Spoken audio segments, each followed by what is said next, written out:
Radhe Radhe guys, कैसे हो सब। आई होप आप सब अच्छे ही होंगे। आज की डे की स्टार्टिंग होती है बेडशीट चेंज करने के साथ। फिर यहाँ पर मैंने कर दी थी अपनी बेडशीट चेंज और पिलो कवर भी चढ़ा दिए थे और अपना सेट करके अच्छे से अपने टेडी बियर को भी अपनी बेडशीट पे सेट कर दिया था। यहाँ पर मैंने कर दी थी अच्छे से डस्टिंग, फिर लगा दी थी मैंने झाड़ू। इतना कूड़ा तो होता नहीं, फिर भी मैं 3-4 दिन में करती हूँ, लेकिन वही होता है कि डस्ट तो आ ही जाती है, इसलिए मुझे होता है कि मैं लगा देती हूँ 3-4 दिन बाद।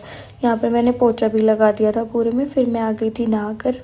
नहाने के बाद थोड़ा फ्रेश फील होता है। फिर उसके बाद मैं धूप में चली गई थी लंच करने। लंच में बना था आज कड़ी चावल रोटी। खा ली थी मैंने धूप में बैठकर मूंगफली। किस किस को पसंद है, मुझे तो इतनी कोई पसंद नहीं है, बट नॉर्मल ठीक ठीक सी लगती है, खा लेती हूँ मैं, पर मुझे ज़्यादा पसंद तो नहीं है। फिर यहाँ पर इनका अलग ही चल रहा था, मनु दीदी का।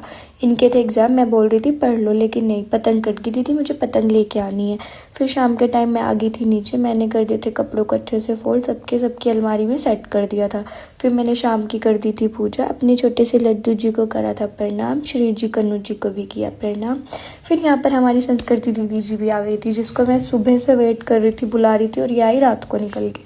फिर हमें लग रही थी भूख, सोच रहे थे बाहर क्या खाने जाए, लेकिन फिर हमें दिख गए भेलपुरी वाले अंकल, तो हमने सोचा यही खा लेते हैं, क्या ही बाहर जाएंगे। तो यहाँ पर मैं इसको बता रही थी टेस्ट करके कैसी बन लगी है, क्योंकि भूख में तो चाहे कुछ भी हो वही अच्छा लगता है। सही लगी थी। फिर मैंने मंगा लिए थे अपने लिए मोमोज़, लेकिन मेरी बदकिस्मत इतने गंदे मोमोज़, लेकिन ये दोनों चट करके गए, मुझे एक भी खाना मुश्किल हो गया, मुझे बिल्कुल भी अच्छे नहीं लगे थे।